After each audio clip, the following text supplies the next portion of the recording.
जय हिंद दोस्तों, स्वागत है आप सभी का आपके अपने YouTube channel study with Aryan में। दोस्तों, आज हम सभी पढ़ेंगे साइंस के टॉप 50 मोस्ट इम्पॉर्टेंट क्वेश्चंस जो कि आपकी परीक्षा में बार बार पूछे जाते हैं और ये सभी प्रश्न जो हैं बहुत ही इम्पॉर्टेंट हैं। तो दोस्तों, वीडियो को बिना स्किप किए हुए देखिएगा जिससे आप सभी को इस क्वेश्चन का लाभ हो। तो दोस्तों, चलिए वीडियो को स्टार्ट करते हैं। आज का आपका पहला क्वेश्चन है, कार्य का मात्रक इनमें से कौन सा है? तो दोस्तों, आपके ऑप्शंस है जूल, पास्कल, वाट तथा डेसिबल। तो दोस्तों, इसका सही आंसर हो जाएगा ऑप्शन ए, यानी कि कार्य का मात्रक जूल होगा। अब दोस्तों, अन्य ऑप्शंस को भी देख लेते हैं। पास्कल जो है वो दाब का मात्रक है, वाट जो है वो आपका शक्ति का मात्रक है तथा डेसिबल जो है वो आपका ध्वनि का मात्रक है। दोस्तों, आपका अगला क्वेश्चन है, इनमें से पारसेक किसकी इकाई है?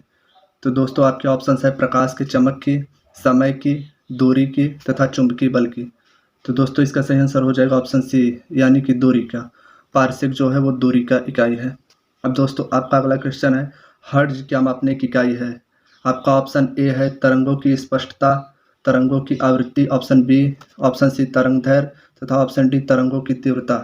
तो दोस्तों, इसका सही आंसर हो जाएगा आपका तरंगों की आवृत्ति, यानी कि ऑप्शन बी। इस क्वेश्चन का सही आंसर होगा ऑप्शन बी। अब दोस्तों, आवृत्ति जो है उससे आप कैसे जानेंगे, ये आपको ध्यान देना है कि आवृत्ति जो है वो 1 सेकंड में कण द्वारा कंपन या तरंग दैर्घ्य की संख्या को ही आवृत्ति कहते हैं। आपको ये ध्यान देना है। अब आपका अगला क्वेश्चन है, मात्रकों की अंतर्राष्ट्रीय पद्धति कब लागू हुई? तो दोस्तों, इसमें आपके ऑप्शंस हैं 1951, 1971, 1981 तथा लास्ट ऑप्शन डी है 1991। तो दोस्तों, इसका सही आंसर होगा ऑप्शन बी, यानी कि 1971। अब दोस्तों, आपका अगला क्वेश्चन है, एक खगोलीय इकाई इनमें से किससे संबंधित है?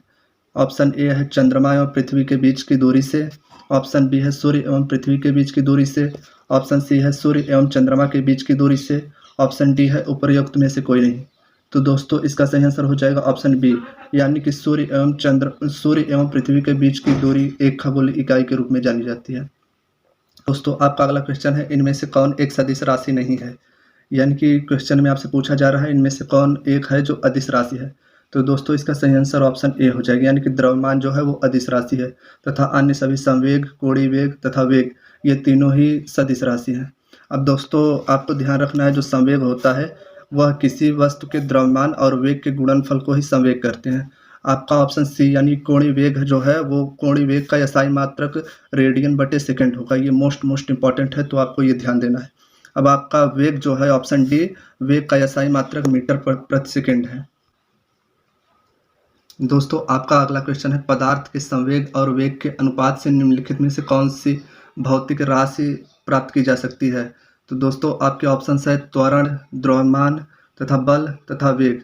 तो दोस्तों, इसका सही आंसर होगा ऑप्शन बी, यानी कि द्रव्यमान। पदार्थ के संवेग और वेग के अनुपात से द्रव्यमान का प्राप्त किया जा सकता है।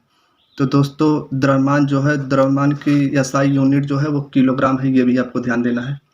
आपका अगला क्वेश्चन है, चलती हुई बस या ट्रेन में जब अचानक ब्रेक लगती है तो उसमें बैठे हुए यात्री की दिशा आगे की ओर झुक जाती है या गिर जाते हैं, इनमें से किन कारणों की वजह से? तो आपके ऑप्शन है न्यूटन की गति का तीसरा नियम, न्यूटन की गति का दूसरा नियम या न्यूटन की गति का पहला नियम, और ऑप्शन डी है सापेक्षता का सिद्धांत।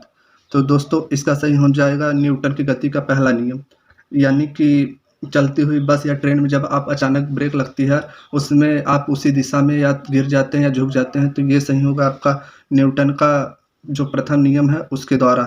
तो दोस्तों, इसको न्यूटन का जो प्रथम नियम है उसे जड़त्व का नियम भी कहते हैं। अब दोस्तों, आपका अगला क्वेश्चन है, रॉकेट का सिद्धांत निम्नलिखित में से किस पर कार्य करता है? आपके ऑप्शन है आर्किमिडीज के सिद्धांत पर, न्यूटन की गति का पहला नियम, न्यूटन की गति का दूसरा नियम तथा ऑप्शन डी है आपका न्यूटन गति का तीसरा नियम। तो दोस्तों, इसका सही आंसर हो जाएगा आपका ऑप्शन डी, यानी कि न्यूटन गति का तीसरा नियम, जिसे आप law of action and reaction यानी कि क्रिया और प्रतिक्रिया का नियम भी कहते हैं। अब दोस्तों, आपका अगला क्वेश्चन है, यदि हम ध्रुवों से भूमध्य रेखा यानी कि विषुवत रेखा की ओर जाते हैं तो जी का मान बढ़ता है या घटता है? अब दोस्तों, आपको ये ध्यान देना है कि पृथ्वी जो है वो तो अंडाकार है, तो ये आपका हो गया उत्तरी ध्रुव, ये हो गया दक्षिणी ध्रुव। अब इसमें से आपसे पूछ रहा है कि जब हम ध्रुवों से भूमध्य रेखा, ये आपका भूमध्य रेखा है, अब ध्रुवों से हम भूमध्य रेखा की ओर जाते हैं जब, तो जी का मान घटता है या बढ़ता है या कोई भी परिवर्तन नहीं होता है, या तो 45 डिग्री अक्षांश पर बढ़ता है। तो दोस्तों इसका सही आंसर होगा ऑप्शन बी, यानी कि घटता है, यानी कि जब हम पोल पे से ध्रुवों की तरफ, भूमध्य रेखा की तरफ आएंगे, तब जी का मान घटता है। अब दोस्तों आपका अगला क्वेश्चन है, कोई भी व्यक्ति पृथ्वी के धरातल की तुलना में चंद्रमा की धरातल पर अधिक ऊंचा क्यों उछल सकता है? तो दोस्तों इसका सही आंसर हो जाएगा ऑप्शन बी, यानी कि चंद्रमा पर गुरुत्वाकर्षण बल कम होने के कारण पृथ्वी की तुलना में त्वरण कम होता है, इसीलिए। दोस्तों आपको ये भी ध्यान देना है कि गुरुत्वाकर्षण पृथ्वी के मुकाबले चंद्रमा पर 1/6 होता है, ये इंपॉर्टेंट है, आपको ध्यान देना है। अब दोस्तों आपका अगला क्वेश्चन है, इनमें से किस तापमान पर जल का घनत्व अधिकतम होता है? तो आपके ऑप्शंस है 0 degree Celsius, 1 degree Celsius, 4 degree Celsius तथा 100 डिग्री सेल्सियस। तो दोस्तों इसका सही आंसर हो जाएगा ऑप्शन सी, यानी कि 4 डिग्री सेल्सियस पर जल का घनत्व तो सबसे अधिक होता है। आपका अगला क्वेश्चन है, तैराक को नदी की तुलना में समुद्र में तैरना आसान होता है, क्यों? अब दोस्तों आपके ऑप्शन है, नदी की तुलना में समुद्र का पानी कम प्रदूषित होता है। ऑप्शन बी है, समुद्र के लहरें तैराक को तैरने में मदद करती हैं। ऑप्शन सी है, समुद्र में पानी अधिक गहरी होती है। तथा ऑप्शन डी है, नदी के पानी की तुलना में समुद्र का पानी का घनत्व अधिक होता है। तो दोस्तों इसका सही आंसर हो जाएगा ऑप्शन डी, यानी कि नदी के पानी की तुलना में समुद्र के पानी का घनत्व अधिक हो जाता है। दोस्तों आपका अगला क्वेश्चन है, इनमें से किस कारण से बादल वायुमंडल में तैरते हैं? तो ऑप्शन है आपके, निम्न घनत्व के कारण, निम्न तापमान के कारण, निम्न दाब के कारण तथा निम्न श्यानता के कारण। तो दोस्तों इसका सही आंसर हो जाएगा ऑप्शन ए, यानी कि निम्न घनत्व के कारण बादल जो है वो वायुमंडल में तैरते हैं। दोस्तों आपका अगला क्वेश्चन है, हवाई जहाज में फाउंटेन पेन जो है वो स्याही बाहर आ जाती है, किसके कारण? तो आपके ऑप्शन है, ऊंचाई बढ़ने से वायु दाब में कमी का होना, ऊंचाई बढ़ने से वायु दाब में वृद्धि होना, तथा ऑप्शन सी है, ऊंचाई बढ़ने से वायु दाब में कोई भी परिवर्तन नहीं होता। ऑप्शन डी है, उपरोक्त में से कोई नहीं। तो दोस्तों इसका सही आंसर हो जाएगा ऑप्शन ए, यानी कि ऊंचाई बढ़ने से वायु दाब में कमी होने के कारण फाउंटेन पेन से स्याही बाहर निकल जाती है। दोस्तों आपका अगला क्वेश्चन है, साबुन के बुलबुले के अंदर का दाब इनमें से होता है? आपके ऑप्शन है, वायुमंडलीय दाब से कम, वायुमंडलीय दाब का आधा होता है, या तो ऑप्शन सी है, वायुमंडलीय दाब से अधिक होता है, और ऑप्शन डी है, वायुमंडलीय दाब के बराबर होता है। तो दोस्तों इसका सही आंसर हो जाएगा ऑप्शन सी, यानी कि वायुमंडलीय दाब से अधिक होता है।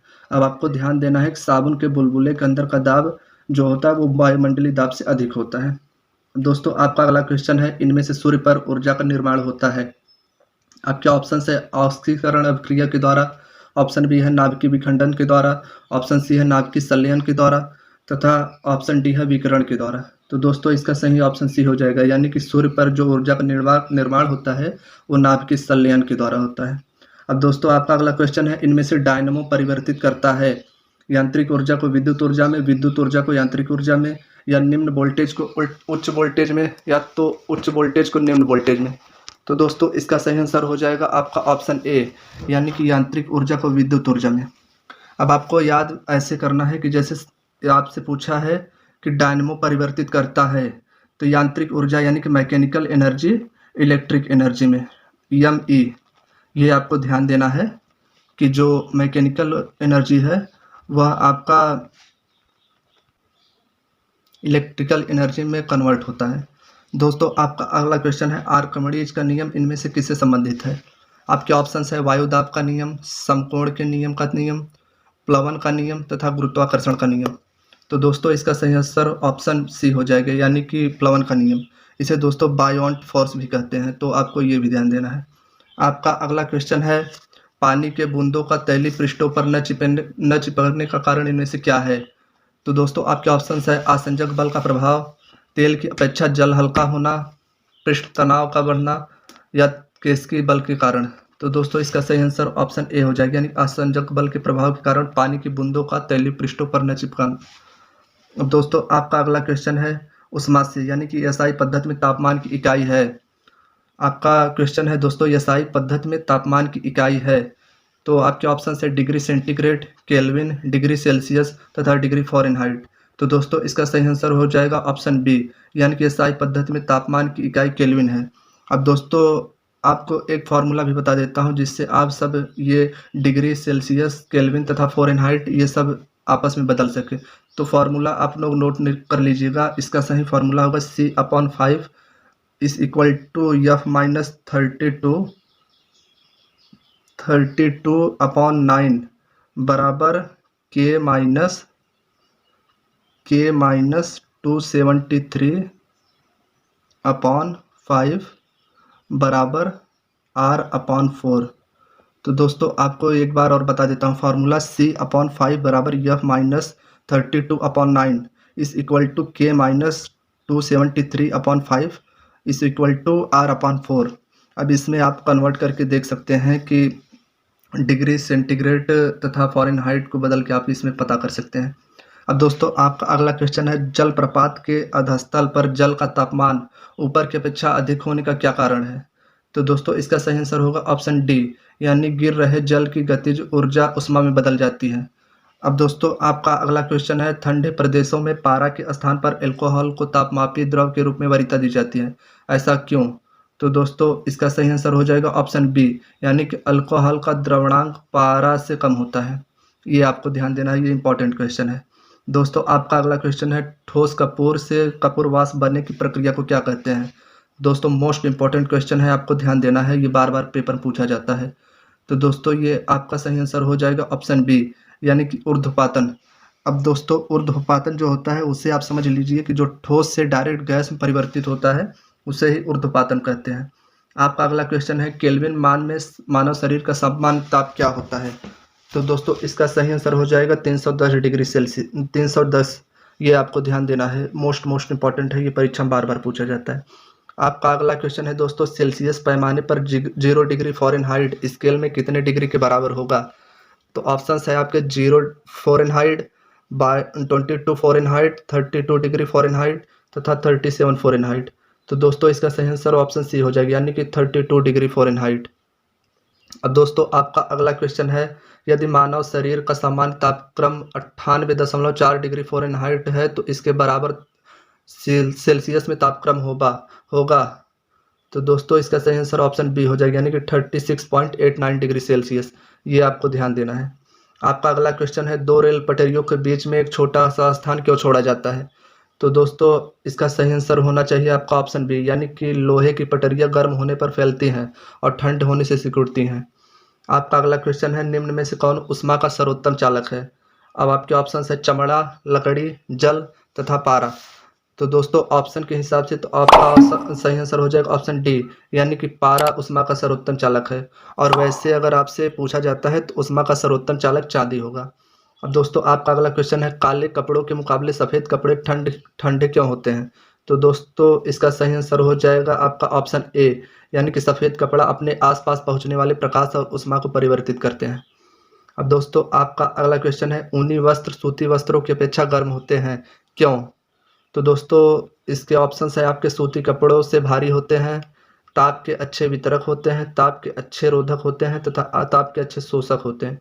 तो दोस्तों इसका सही आंसर ऑप्शन सी हो जाएगा, यानी कि ताप के अच्छे रोधक होते हैं, इसीलिए ऊनी वस्त्र सूती वस्त्रों की अपेक्षा अधिक गर्म होते हैं।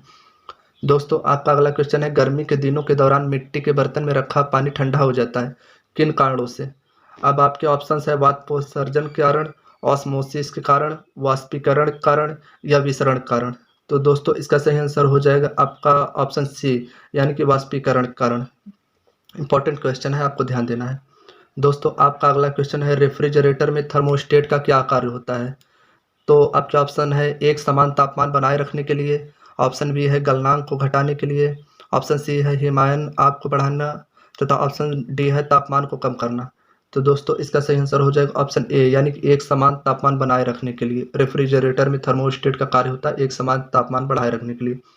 अब दोस्तों आपका अगला क्वेश्चन है, खाना पकाने के बर्तनों के नीचे का बाहरी हिस्सा काला क्यों छोड़ा जाता है? तो दोस्तों इसका सही आंसर होगा ऑप्शन बी, यानी काली सतह उष्मा की अच्छी अवशोषक होती है, इसलिए बर्तन के नीचे का हिस्सा वो काला छोड़ा जाता है। अब आपका अगला क्वेश्चन है, पसीना शरीर को ठंडा क्यों करता है? तो दोस्तों इसका सही आंसर हो जाएगा ऑप्शन सी, यानी कि वाष्पीकरण के लिए गुप्त उष्मा की आवश्यकता होती है, इसलिए पसीना शरीर को ठंडा करता है। अब दोस्तों आपका अगला क्वेश्चन ध्वनि से है, तो आपको ये ध्यान देना है। आपका अगला क्वेश्चन है, ध्वनि तरंगों की प्रवृत्ति इनमें से होती है। ऑप्शन है आपका अनुदैर्घ्य, अनुप्रस्थ, विद्युत चुम्बकीय तथा अप्रगामी। तो दोस्तों इसका सही आंसर होगा ऑप्शन ए, यानी कि अनुदैर्घ्य होंगे। अब दोस्तों आपको अनुदैर्घ्य का डेफिनेशन भी पता होना चाहिए कि जैसे किसी स्प्रिंग के एक सिरे को किसी दृढ़ से बांधकर तथा दूसरे सिरे को हाथ से खींचने पर उत्पन्न जो तरंग होता है उसी को अनुदैर्घ्य तरंग कहते हैं। ये आपको ध्यान देना है। अब दोस्तों आपका अगला क्वेश्चन है, पराश्रव तरंगे वे ध्वनि तरंगे होते हैं जिनकी आवृत्ति निम्न में से होती हैं। 20 हर्ट्ज से 20,000 हर्ट्ज तक, 20 किलो हर्ट्ज से अधिक, 20 किलो हर्ट्ज से कम, या इनमें से कोई नहीं। तो दोस्तों इसका सही आंसर होगा 20 किलो हर्ट्ज से अधिक। पराश्रव तरंगें जो होती हैं वो 20 किलो हर्ट्ज से यानी 20,000 हर्ट्ज से अधिक होती हैं। तो दोस्तों ये आपको ध्यान देना है। आदमी सुन सकता है 20 हर्ट्ज से 20,000 हर्ट्ज तक, ये भी आपको ध्यान देना है। अब दोस्तों अगला क्वेश्चन है आपका, अवस्राव तरंगों की आवृत्ति इनमें से होती है। तो दोस्तों आपके ऑप्शंस है 20 हर्ट्ज से कम, 20 हर्ट्ज से 20,000 हर्ट्ज तक, 20,000 हर्ट्ज से अधिक, या ऑप्शन आपका है इनमें से कोई नहीं। तो दोस्तों इसका सही आंसर होगा ऑप्शन ए यानी कि 20 हर्ट्ज से कम। 20 हर्ट्ज से कम जो होती हैं वो अवस्राव तरंगें होती हैं। अब दोस्तों आपका अगला क्वेश्चन है, पराश्रव तरंग इनमें से सबसे अधिक किसने सीटी बजाकर उत्पन्न किया था। तो आपके ऑप्शंस है हर्ट्ज, फैराडे, गाल्टन तथा न्यूटन। तो दोस्तों इसका सही आंसर होगा ऑप्शन सी यानी गाल्टन। गाल्टन ने पराश्रव तरंगों को सीटी बजाकर उत्पन्न किया था। दोस्तों आपका अगला क्वेश्चन है, कीड़े मकोड़ों को घरों से दूर भगाने के लिए प्रयोग में लाए जाने वाला ध्वनि तरंग है। आपका ऑप्शन है रेडियो तरंग, इंफ्रारेड तरंग, सबसोनिक तरंग तथा अल्ट्रासोनिक तरंग। तो दोस्तों इसका सही आंसर ऑप्शन डी हो जाएगा यानी कि अल्ट्रासोनिक तरंग। अल्ट्रासोनिक तरंगों का प्रयोग कीड़ों मकोड़ों को घरों से दूर भगाने के लिए प्रयोग किया जाता है। अब दोस्तों आपका अगला क्वेश्चन है, निम्न में से किसमें ध्वनि सबसे तेज गति से चलती है। आपके ऑप्शंस है जल, वायु, स्टील तथा निर्वात। तो दोस्तों इसका सही आंसर हो जाएगा ऑप्शन सी यानी कि स्टील। अब दोस्तों ध्वनि की गति सबसे तेज तो ठोस में होती है, उसके बाद तरल में होती है तथा सबसे कम गैसों में होती है, ये भी आपको ध्यान देना है। आपका अगला क्वेश्चन है, ध्वनि तथा ध्वनि प्रदूषण इनमें से किससे नापा जाता है। इसके आपके ऑप्शंस है डेसिबल, डेसिमल, बैरोमीटर तथा अल्टीमीटर। तो दोस्तों इसका सही आंसर हो जाएगा ऑप्शन ए यानी कि डेसिबल। ध्वनि या ध्वनि प्रदूषण को डेसिबल से नापा जाता है। तथा आपका ऑप्शन सी जो है बैरोमीटर, बैरोमीटर से वायुमंडल के दबाव को नापते हैं। दोस्तों आपका अगला क्वेश्चन है, स्टेथोस्कोप ध्वनि किस सिद्धांत पर काम करता है। तो दोस्तों इसका सही आंसर हो जाएगा ऑप्शन बी यानी कि परावर्तन। अब दोस्तों आपको ये ध्यान होगा, इसमें पूछा गया स्टेथोस्कोप, तो दोस्तों ये जो डॉक्टर आला नहीं यूज करते हैं उसी को स्टेथोस्कोप करते हैं, तो आप ये ध्यान दीजिएगा। आपका अगला क्वेश्चन है दोस्तों, प्रकाश तरंग इनमें से किस प्रकार की तरंग है। ऑप्शन है अनुप्रस्थ तरंग, अनुदैर्घ्य तरंग तथा ए और बी दोनों, इनमें से कोई नहीं। तो दोस्तों इसका सही आंसर हो जाएगा ऑप्शन ए यानी कि अनुप्रस्थ तरंग। प्रकाश तरंग जो है वो अनुप्रस्थ तरंग है। आपका अगला प्रश्न है, प्रकाश तरंग इनमें से किस प्रकार की तरंग है। तो दोस्तों इसका सही आंसर ऑप्शन ए हो जाएगा यानी कि अनुप्रस्थ तरंग। प्रकाश तरंग अनुप्रस्थ तरंग होती हैं। दोस्तों आपका अगला क्वेश्चन है, प्रकाश का वेग इनमें से किसमें सबसे अधिक होता है। आपके ऑप्शन है पानी, निर्वात, हीरा तथा कांच। तो दोस्तों इसका सही आंसर ऑप्शन बी हो जाएगा यानी निर्वात। प्रकाश का वेग सबसे अधिक निर्वात में होता है। दोस्तों आपका अगला क्वेश्चन है, पूर्ण सूर्य ग्रहण अधिकतम कितने समय तक हो सकता है। आपके ऑप्शन है 240 सेकंड, 360 सेकंड तथा 460 सेकंड। तो दोस्तों इसका सही आंसर हो जाएगा आपका 460 सेकंड, यानी कि 460 को अगर आप 60 से भाग देंगे तो दोस्तों इसका करीब मान होगा 7 मिनट 40 सेकंड, यानी कि पूर्ण सूर्य ग्रहण जो होता है वो अधिकतम 7 मिनट 40 सेकंड का हो सकता है। अब दोस्तों आपका अगला क्वेश्चन है, चंद्रमा से पृथ्वी तक आने में प्रकाश को लगभग कितना समय लगता है। तो दोस्तों इसका सही आंसर 1.25 सेकंड होगा। मोस्ट इंपॉर्टेंट, ये आपको ध्यान देना है। इसमें आपसे ये नहीं पूछ रहा है कि सूर्य से पृथ्वी तक आने में कितना समय लगेगा, आपसे ये पूछा जा रहा है कि चंद्रमा से पृथ्वी तक आने में प्रकाश को लगभग कितना समय लगेगा, तो ये आपको ध्यान देना है। दोस्तों आपका अगला क्वेश्चन है, इंद्रधनुष इनमें से किस कारण से बनता है। आपके ऑप्शन है विवर्तन और अपवर्तन, अपवर्तन और परिक्षेपण, अपवर्तन और परावर्तन, प्रकीर्णन तथा अपवर्तन। तो दोस्तों इसका सही आंसर ऑप्शन सी हो जाएगा, यानी कि इंद्रधनुष अपवर्तन और परावर्तन से बनता है। दोस्तों आपका अगला क्वेश्चन है, मृगमरीचिका बनाने वाली परिघटना को क्या कहा जाता है। आपके ऑप्शन है ध्रुवीकरण, विवर्तन, पूर्ण आंतरिक परावर्तन तथा व्यतिकरण। तो दोस्तों इसका सही आंसर ऑप्शन सी यानी कि पूर्ण आंतरिक परावर्तन, टोटल रिफ्लेक्शन जो है उसी से मृगमरीचिका बनती है। अब दोस्तों आज का आपका लास्ट क्वेश्चन है, पेट या शरीर के अन्य आंतरिक भागों के अन्वेषण के लिए प्रयुक्त तकनीक एंडोस्कोपी आधारित है। अब दोस्तों इसमें आपसे पूछा गया है कि पेट या शरीर के अन्य आंतरिक भागों में अन्वेषण, अन्वेषण यानी कि रिसर्च यानी कि खोज के लिए प्रयुक्त तकनीक एंडोस्कोपी आधारित है। आपके ऑप्शन है व्यतिकरण परिघटना पर, पूर्ण आंतरिक परावर्तन परिघटना पर, विवर्तन परिघटना पर तथा ध्रुवण परिघटना पर। तो दोस्तों इसका सही आंसर ऑप्शन बी हो जाएगा, यानी कि पूर्ण आंतरिक परावर्तन, टोटल इंटरनल रिफ्लेक्शन कारण होता है। तो दोस्तों ये थे आपके आज के 50 क्वेश्चन जो कि आपके परीक्षा के लिए मोस्ट इंपॉर्टेंट हैं। अगर दोस्तों वीडियो पसंद आई हो तो वीडियो को लाइक करें, और अगर अभी तक आपने चैनल को सब्सक्राइब नहीं किया है तो चैनल को सब्सक्राइब करें। जय हिंद दोस्तों।